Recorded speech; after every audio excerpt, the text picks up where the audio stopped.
Chair recognizes the senator from Minnesota. Mr. President, I rise today with my colleague, Senator Smith, because once again our state is in mourning.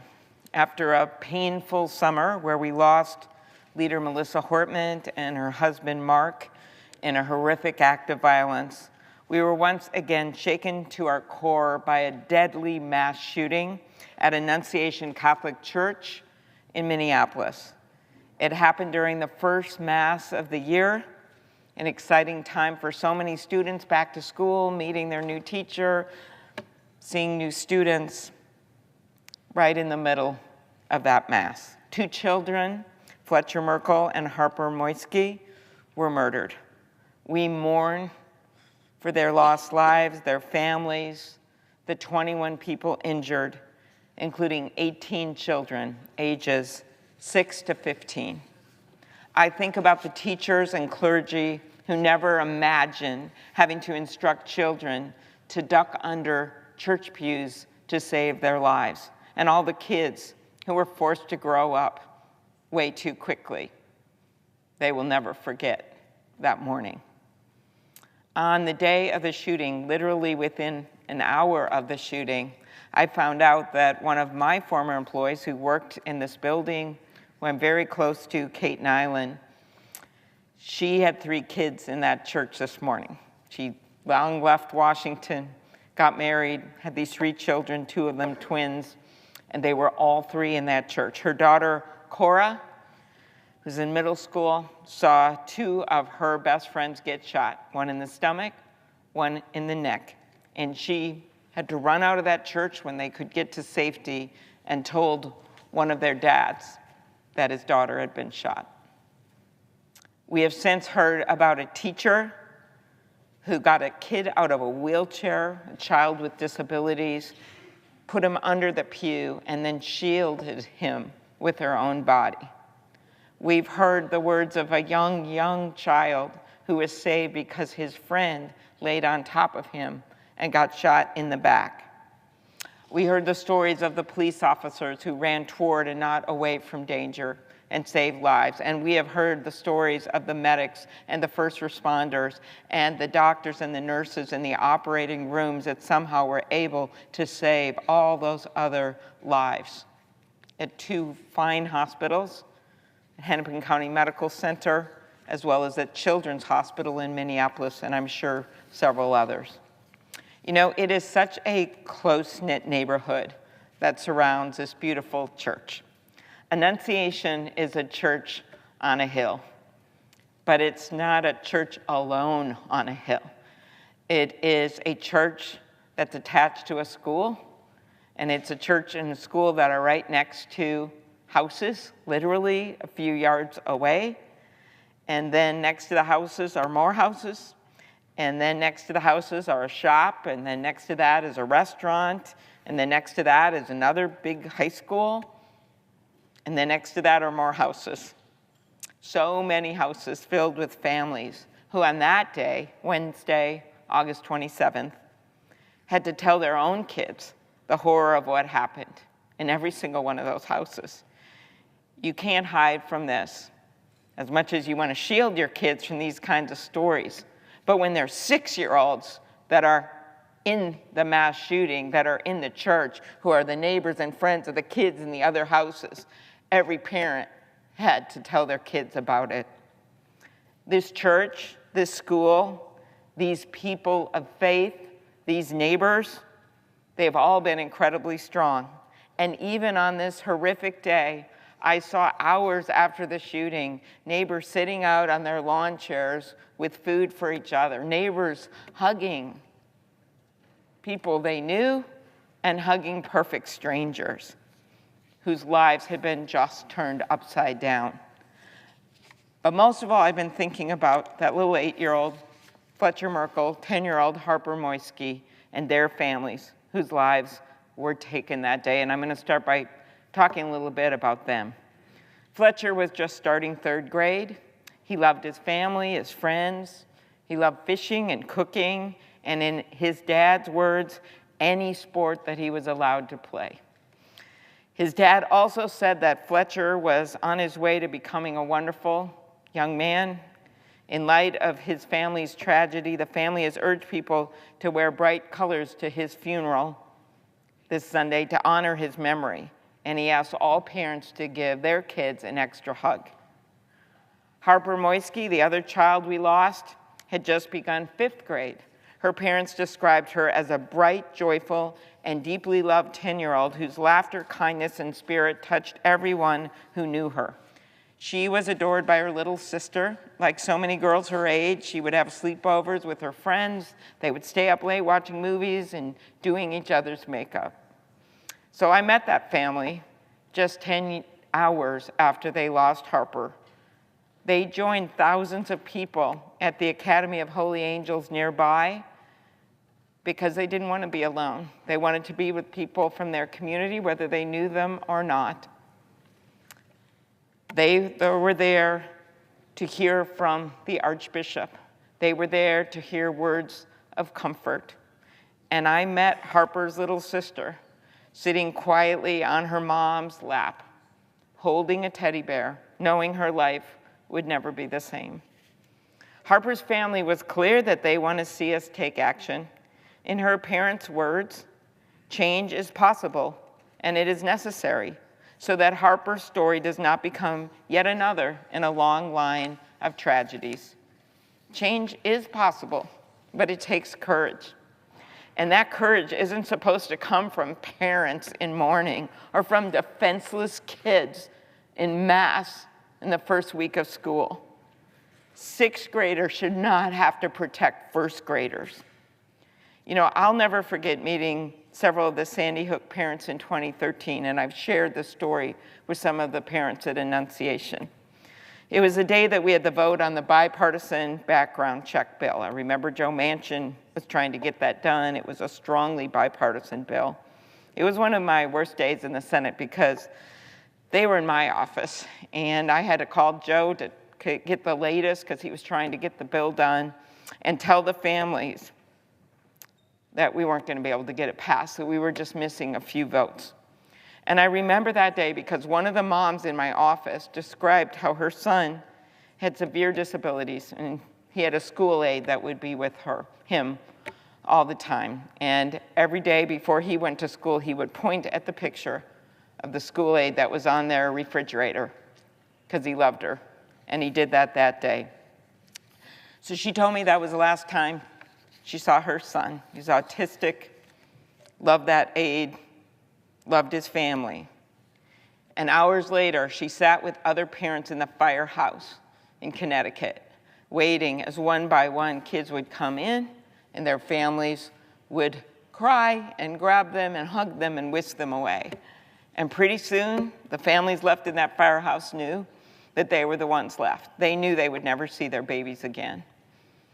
And that mom sat there in that firehouse thinking, and the dad, and they thought about the fact that whatever happened to their child, which they now knew he was dead, it would happen to the school aide too. And when they found them, she had her arms around him in a closet. They were both shot dead. And those families asked me that day in my office, how come we have the courage to come here to advocate for background checks for something that wouldn't have even saved our babies? Because in this case, as you recall, the guns were in the household that the parents had got. But we advocated for the background checks and closing the loophole because we believed that it would save lives of other people's babies. And we believed it was the most likely thing that could pass. And we believed that despite some of us wanting an assault weapon ban or other things, that this was the smartest thing we could do. And the people in this place didn't have the courage to stand up like we did for other people's kids. We can never give up because it is impossible to believe when you look at what happens in other countries that still have legal guns and still allow for hunting. You know that we can be better. You know we can do better. You know that guns should not get into the hands of the people that have been doing these shootings. In 2018, after another horrific shooting, I worked across the aisle with Senator Hatch of Utah to pass a law which has provided over $400 million to support prevention programs to keep schools safe. We tried our best, but it's clearly not enough. In 2022, After our nation was rocked by mass shootings in Buffalo and at Robb Elementary in Uvalde, we passed the bipartisan Safer Communities Act, led by Senators Murphy and Cornyn, negotiated with a group of senators. It was an important first step in keeping our kids safe, providing more than $2 billion for things like school-based mental health services, violence prevention efforts. It kept hundreds of firearms out of the hands of some people that shouldn't have them. And it also included my legislation to close the boyfriend loophole and keep convicted domestic abusers from buying a gun. But it was just a first step. As this tragedy at Annunciation Catholic Church makes clear, there is still so much more that must be done. We cannot rest when gun violence remains the leading cause of deaths of kids and teenagers. We cannot rest when there have been over 90 school shootings in this country in 2025 alone. Congress needs to act with the courage and urgency this moment demands and pass common sense gun violence prevention laws that will save lives. I come from a state with a time-honored tradition of hunting and fishing, like so many senators in this chamber. When I consider gun violence prevention measures in the past, I would always ask myself, do these reforms in any way hurt my Uncle Dick and his deer stand? My answer was always no. The shooter in Minneapolis used an AR-15 style weapon to fire nearly 120 of his shots. You don't have to have an assault weapon in a deer stand, but that's what he used that day in that church. So that is why a majority of Americans, including many Republicans, support an assault weapons ban. We also need to expand background checks, which over 80% of Americans support, and they're messy, they take too long. I think there's a lot more we could do with the information that we have available to us online right now. Give me a break. We can't figure out that some of these people that have bought these guns, that have been involved in mass shootings, shouldn't have these guns. In today's world, with all this stuff online, we're not able to put the resources into figuring that out. How do you tell that to the parents of that 8-year-old and 10-year-old? How do you tell it to the parents of the kids that are still in the hospital right now, barely holding on to their lives? We should close dangerous loopholes to keep guns away from the people who we all know shouldn't have them. We need to ban ghost guns and bump stocks and high-capacity magazines. It's never one size fits all. Each shooting is a little different. But if we just took these common-sense measures, which would set us back on hunting or legal gun ownership, we would make a difference. And we must restore full funding for the ATF, the agency that enforces many of our nation's gun laws and plays a huge role in tracing crime guns. The administration cut its budget by more than $400 million and rolled back critical gun violence prevention programs across the Justice Department. So I'm not saying every one of these things would have prevented what happened in one shooting or the other, but I do know, especially when I look back at Uvalde and the Buffalo shooting, and the dad that was just simply going to get a birthday cake never came back from the grocery store. I do know that some of these things on assault weapons or age limits or doing something when it comes to closing loopholes of who should be able to get these guns, they would have saved a whole bunch of lives if we got that done. This week, Senator Smith and I and our entire Minnesota delegation, Democrats and Republicans, put forward a resolution to honor the victims and survivors of the mass shooting. The resolution condemns the violence and commends the bravery and service of law enforcement, first responders, medical caregivers, school and church staff, and community members who acted swiftly to protect and help others. No one should have to fear this threat of gun violence. And I'm glad we came together across party lines to put that resolution forward, from our most liberal members over in the House to our most conservative. But we have to do more. In the wake of this senseless tragedy, the Archbishop of Minneapolis and St. Paul, Archbishop Hebda, shared something that struck with me. He said, we have to recognize that it's through prayer, but also through the prayer of the feet, through action, that we can indeed make a difference, that has to be the source of hope. And he read a letter from Pope Leo, who said, "We must stop the pandemic of arms which infects our world." And the Pope prayed that we might fulfill the prophecy of Isaiah. "They shall beat their swords into plowshares and their spears into pruning hooks." There are things we can do here. There's things that would make a difference, and we all know that. It's just going to take the courage of those little sixth graders that laid on top of first graders, or the teacher that took the kid with disabilities out of the wheelchair and laid on top of them. That's real courage. We just have to have a little political courage to get this done. So let's honor the lives of these precious kids we lost by taking action to stop senseless acts of gun violence, by praying, yes, but also praying for action. Thank you, and I yield the floor.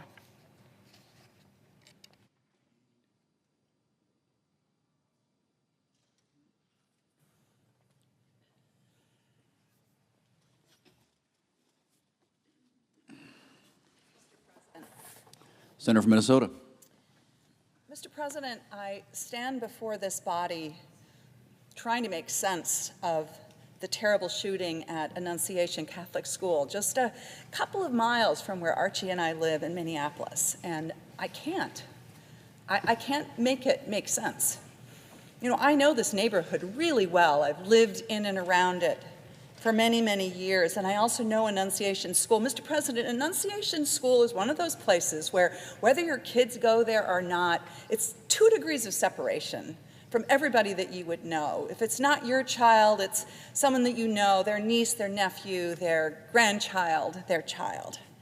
And here in Annunciation Catholic School, on a fall morning, sweet children were gunned down when they went to Mass to celebrate the beginning of the school year. And their sense of peace and safety were shattered like the church windows that the bullets flew through. Fletcher Merkel was 8 years old. His dad said that Fletcher had an infectious smile and he danced with every touchdown he scored in flag football. And he loved his family and his friends, and he loved fishing and cooking. Harper Moisky was 10. Her parents say that she was a bright, joyful, and deeply loved child whose laughter and kindness and spirit touched everyone who knew her. There were 21 others shot that morning. There's a 12-year-old little girl in critical condition. Her mother, who's a pediatric nurse at the ICU in Hennepin County Medical Center, she rushed to the hospital when she heard that there was a shooting, only to find her own daughter in the emergency room. Another supervising nurse there rushed to the ER to help, even though it wasn't her shift. And what she did, she found a little girl who was so scared and so terrified that she climbed into the CT scan with that little girl to stroke her hair and hold her hand so that she would not have to be alone. There's another little girl whose dad is a gym teacher at Annunciation, and she is still in the hospital recovering from surgery yesterday, but she seems to be moving in the right direction. And she was hurt by while she was shielding her little buddy, which is what she calls a therapy dog. A 5th grader recounted how after the shooting he was worried that he had gotten some gunpowder on his neck, and it turned out that he had been hit by a bullet fragment that lodged so close to his artery that he needed to have surgery to remove it. So he had dived under a pew, and a friend of his had crawled on top of him to protect him from the gunfire, and that friend was shot in the back. So here we are. Incredible bravery from these kiddos and their families, heroic efforts of the teachers and first responders and law enforcement, and also of the doctors and nurses in the emergency rooms who saved their lives. And we have all of these feelings of grief, of rage, of frustration, I think even confusion. You know, these school shootings are searingly personal to people. And also, they're often so public, and they are not uncommon. Just in Minnesota, we remember the 2 students that were killed at Rocori High School in Cold Spring, Minnesota. And we remember the 9 students and 7 injured at Red Lake Senior High School on the Red Lake Nation. And we ask ourselves all the time when this happens, how can this happen? How do we let this keep on happening? We are, thrust into this tragic cycle of collective grief and frustration and anger, and our hearts are broken for the families and the loved ones whose lives and sense of security and safety have been stolen, and our voices call out for change to end this scourge of gun violence. And our anger and frustration grows when people feel like their voices are being ignored. And I am angry because we keep choosing to protect the interests of this big gun lobby rather than the lives of our little babies. And we can do better than this. Only in this country do we see this toxic mix of hatred and guns cost so many lives. There are over 400 million guns in this country, more guns than people. The shooter in Minneapolis was able to buy these guns that they had legally and then fire all these rounds into a church sanctuary from a rifle that was designed not for hunting, not for self-defense, but for killing people. Now, Mr. President, I have been in the Senate now for nearly 8 years, and I'm a realist, and I know how this goes. The hopes and the prayers, and then the moving on, and I know how this goes. But I'm also an optimist, and I believe that if we don't try, nothing will ever change. And so I ask this body to listen to the words of people, not political people, who are pleading for change, who are asking us to pray by moving our feet and to take action.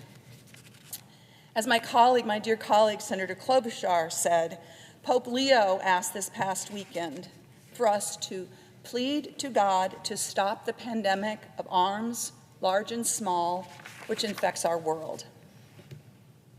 Annunciation Principal Matt DeBoer said this. He said, "We can't change the past, but we can do something about the future." There's an African proverb, Principal DeBoer said, that goes, "When you pray, move your feet." So I beg you, he continued, I ask you to please pray, but don't stop with your words. Let's make a difference and support this community and these children and these families and teachers. And never again can we let this happen. A Minneapolis student wrote an opinion piece for our newspaper, the Star Tribune, and they said, "Do not offer thoughts and prayers as you systematically enable these tragedies. Do not claim prayers are sufficient when children die as they pray. Do not pretend you do not understand." Sam Hassler has a 4-year-old and a 5-year-old children who were at Annunciation, and this is what he said. "I'm heartbroken this happened, that the 3rd day of school was marred by something my kids may carry forever, even though they weren't physically harmed. That the joy of a new school year gave way to fear almost instantly. I'm sad knowing this will happen again, in another school, in another town, and we'll do it all again. The GoFundMes, the social posts, the trauma interviews." Sam continued, "It always comes back to the guns. We are not the only country with mental illness or social media or divided politics, but we are the only one where this happens again and again. And we shrug and we stall because regulating weapons of war is somehow off the table. If the right to own these guns matters more than children's right to live, then say that out loud." That's what this father said. Let the rest of us decide how to live in a country like that. For me, though, that is not okay. It is not normal. Harper Moisky's grieving parents said, "While our immediate focus is on Harper and our family's healing, we also believe it is important that her memory fuels action. No family should ever have to endure this kind of pain. We urge our leaders and communities to take meaningful steps to address gun violence and the mental health crisis in this country. Change is possible, and it is necessary, so that Harper's story does not become yet another in a long line of tragedies. These are the words of people who have lived through this tragedy. Colleagues, this body has shown that we can take steps to keep our children safer. After the tragedy in Uvalde, my colleague Chris Murphy and Republicans joined together to write the Safer Communities Act, which invested billions of dollars to help Americans, and especially young people, get the mental health support that they need. And it took important, meaningful steps to make it harder for dangerous people to get guns. More work to do, but we showed that we could make progress. Today, I plead with my Republican colleagues to stand up to this administration as it is refusing to fund those local violence prevention initiatives, those grants that we funded in a bipartisan way through the Safer Communities Act. We should undo the cuts to Medicaid that just got pushed through with the big, beautiful bill, and it's the #1 source of insurance for people who are seeking mental health care in this country. We should condemn the Secretary of Health and Human Services when he says with no basis that somehow antidepressants cause school shootings. And then we should come together and negotiate in a meaningful way to keep assault weapons like the ones that killed and injured the students of Annunciation Catholic School out of the hands of dangerous people. Now, we know there is no one answer to this terrible scourge of gun violence that is killing our children.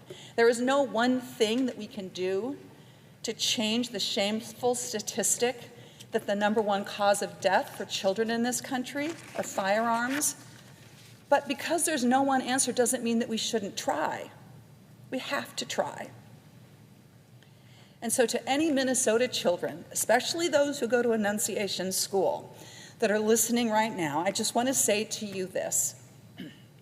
Your community loves you, your family loves you, and we're going to do everything we can to keep you safe. I am in awe of your resilience, but you should never have to go through what you've been through this last week. I am so sorry that the adults have not done enough to keep you safe, and we need to do better. Mr. President, I yield the floor.